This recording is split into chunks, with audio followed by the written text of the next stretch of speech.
The impact of solar outbursts goes beyond electrical and computer systems.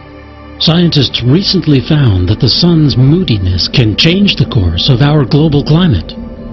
When additional solar radiation beats down on the tropical ocean, it raises evaporation rates. With more clouds and rain, the trade winds that circle the equator begin to pick up. You can see the effects in a map of ocean temperatures drawn from satellite data. In the Pacific Ocean, off the coast of South America, brisk offshore winds cause cold water to well up from the deep. This so-called La Niña spreads cool, dry air into North America, while sending a river of cold water racing across the Pacific. The stronger La Niña gets, the stronger will be its counterpart, El Niño. Inevitably, the warm water returns with a vengeance, giving rise to drought and heavy rains in remote parts of the world, while turning portions of the ocean lifeless.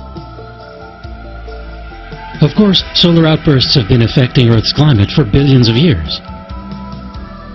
But what's different now is that their effects are superimposed on other effects brought on by human-caused global climate change.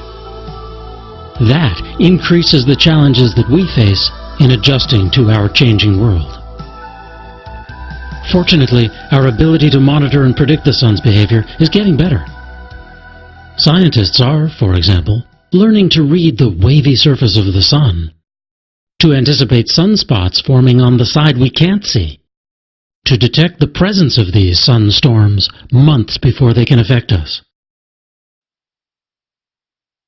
But for those which do escape our notice, the Themis mission was launched to find out how and when the solar wind can threaten us. 4 separate spacecraft are now orbiting the globe, flying wide loops through Earth's magnetic field. What they found is a turbulent zone, where energy from the solar wind builds. They are looking for the break points when a solar attack becomes inevitable.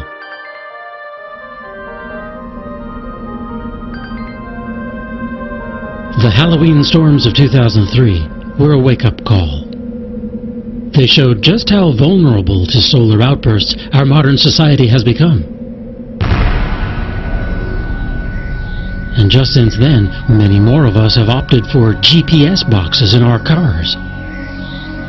We've run hundreds of miles of new, delicate broadband internet lines into our houses, and we've tucked expensive smartphones in our pockets.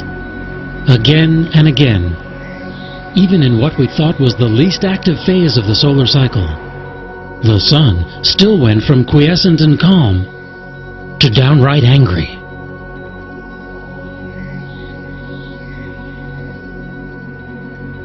Yes, solar storm reporting has gotten better, thanks to improvements in our global communications. And yes, we do have more eyes in the sky staring at the sun.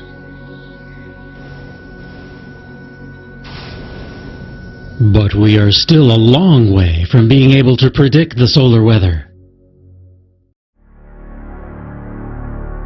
We are in, it seems, a race with the sun.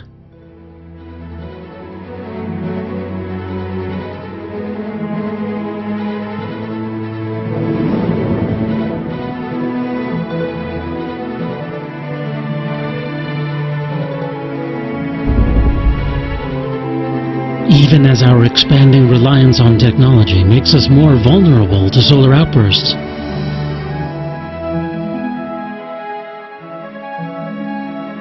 that technology has also now begun to help us evade them.